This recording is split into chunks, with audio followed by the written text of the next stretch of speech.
থেকেও বড়, কিন্তু যেটা পছন্দ না সেটা হলো এই গরম। এত আম খেলে সকালে তো আমাশাই হবে। Hello everyone, welcome back to my channel. আজ আমি 24 আওয়ার্স ম্যাঙ্গো চ্যালেঞ্জ করছি। ইয়েস, লাঞ্চ, ডিনার, ব্রেকফাস্ট এবং স্ন্যাক্স যা কিছুই খাবো সব mango. Oh my god, I am so excited. By the way guys, তোমাদের একটা জিনিস দেখাই। ট্যান্টানা, কতটা বড় আম! নর্মাল আমের থেকেও এটা বেশ বড়, পুরো আমার মুখের সাইজ। সকালের ব্রেকফাস্টে আজ আমি মুড়ি আর আম খাবো। অ্যাকচুয়ালি আমি শুধুমাত্র আজ মুড়ি আম খাচ্ছি, আমার ফ্যামিলির সবাই প্রতিদিনই খায়, শুধুমাত্র আমি একটু কম খাই কারণ আমার পাকা আমটা খুব একটা পছন্দের নয়। তো বাড়িতে সবাই যেহেতু সকালে খায়, তো এর থেকে বেস্ট অপশান আমার মনে হলো হবে না। আর এই খাবারটা বানানোর জন্য খুব একটা কষ্ট করতে হয় না, মুড়ি আর আম মেখে নিলেই হয়ে গেল। তো আমার এখানে মাখা হয়ে গেছে, টেস্ট করে জানাচ্ছি, অনেক দিন পর খাচ্ছি। দারুণ ছিল। যেহেতু আমি অনেক দিন খাইনি, টেস্টটাও প্রায় ভুলতে বসেছিলাম। এটা খেয়ে সত্যি সেই টেস্টটা মনে পড়ে গেল, আর ভীষণ টেস্টি। আমি তো বলবো তোমরা সবাই ট্রাই করো, এটা সত্যি ভীষণ টেস্টি।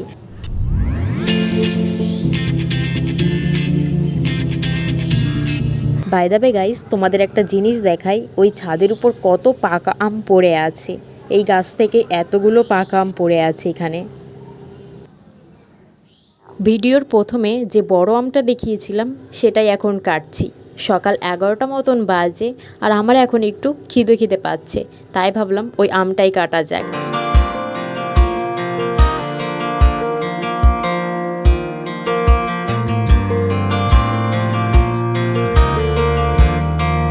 ওয়াও, দেখতে কিন্তু দারুণ লাগছে।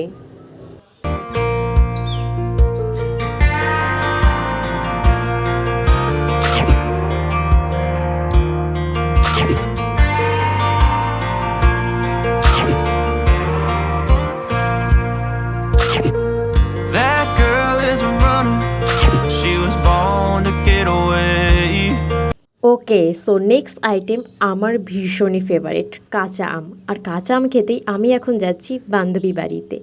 এ সময় প্রায় কাঁচা আম বিলুপ্ত, তাই এখানে হালকা কাঁচা পাকা আম দিয়েই আমরা মাখানোর চেষ্টা করছি।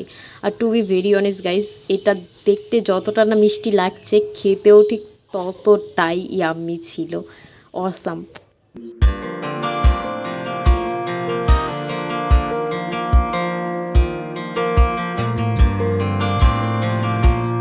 অ্যাকচুয়ালি গাইস, আই লাভ কাঁচা আম, সে কারণে আমার কাছে আরও বেশি ভালো লাগছিলো, আর এটা ভীষণই টেস্টি ছিল। এটা কিন্তু সেকেন্ড রাউন্ড, মানে এটা আবারও মাখানো হয়েছে, তো বুঝতে পারছো কতটা আমাদের ফেভারিট।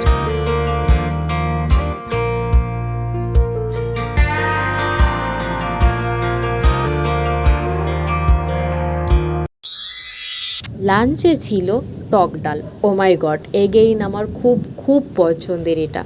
পুরো গরমকাল জুড়ে যদি আমাকে কেউ টক ডালই খেতে বলে, আমি তাও পারবো, আমার এতটাই পছন্দের।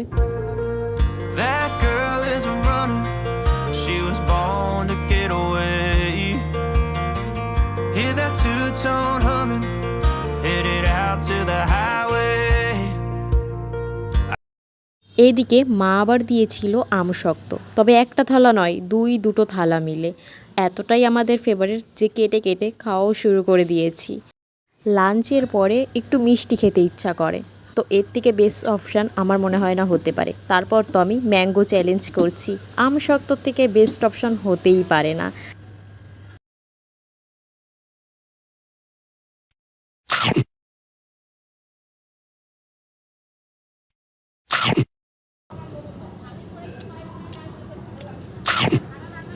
আমি টিউশন পড়াতে এসেছিলাম, আর দেখো কি দেখলাম, আমার স্টুডেন্ট রেড আর ইয়েলো কালারের একটা ড্রেস পরে আছে, যেটা পুরোই ম্যাঙ্গো লাগছে।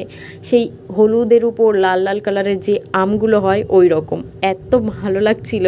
টিউশন পড়িয়ে সোজা আমি চলে যাই মিয়া মোড়ে, যেখানে গিয়ে আমি তো অবাক। ও মাই গড, এত কিউট কিউট ম্যাঙ্গো ফ্লেভারের পেস্ট্রি এসেছে। শুধু এখানেই শেষ নয় কিন্তু, এর পরেরটা দেখো, শুধুমাত্র ছোট পেস্ট্রিতেই নয়, বড় বড় কেকও ম্যাঙ্গো ফ্লেভারের পাওয়া যাচ্ছে। ও মাই গড, এটা কাঁচা আম, পাক আম এবং আমও লেখা উপরেরটা দেখে সিরিয়াসলি আমি পাগল হয়ে গেছিলাম। বার্থডে যদি আমার এখন হতো আমি এই ফ্লেভারেরই কেক নিতাম। যাই হোক, চলো দেখা যাক পেস্ট্রিটা কেমন খেতে। এটা আমার ফার্স্ট টাইম ম্যাঙ্গো ফ্লেভারের কোনো পেস্ট্রি টেস্ট করার, তো আমি ভীষণ এক্সাইটেড।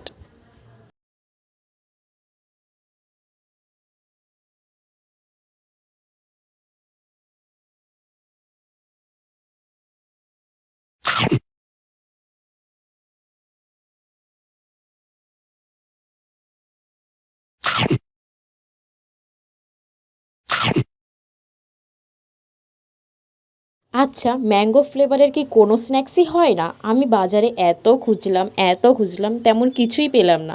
শুধুমাত্র এই হজমলা আমের আর একটা রাসনা পেয়েছি, এছাড়া আমি আর কিচ্ছু পাইনি সিরিয়াসলি। যাই হোক, চলো এটাই তোমাদের টেস্ট করে দেখাই ঠিক কেমন। বাই দ্য ওয়ে, এটা কাঁচা আমের। হজমলা যেমন হয় ঠিক তেমনই, কিন্তু একটু লবণ বেশি আর একটু ঝালটা কম, আর কাঁচা আমে তুমি টেস্ট পাবে, তো বেশ ভালো, ইচ্ছা হলে খেতেই পারো। দেন আমি রাসনা কিনেছিলাম, কিন্তু এখন যেহেতু রাত, এখন আমি রাসনা খাবো না, বাট আমি এখানে ম্যাঙ্গো ফ্লেভারের একটা জুস কিনেছি। এটা নিউ ফ্লেভার দেখলাম, তো সে কারণে এটাই নিয়েছি। চলো এটা খাওয়া যাক।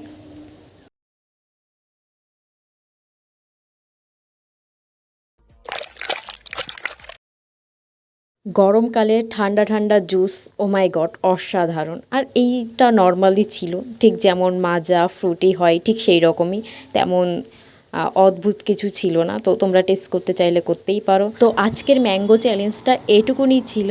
আশা করি তোমাদের ভিডিওটা খুব ভালো লেগেছে, আমারও বেশ ভালো লেগেছে। তো দেখা হবে খুব তাড়াতাড়ি নতুন একটা ভিডিওতে। ততক্ষণ টাটা, বাই।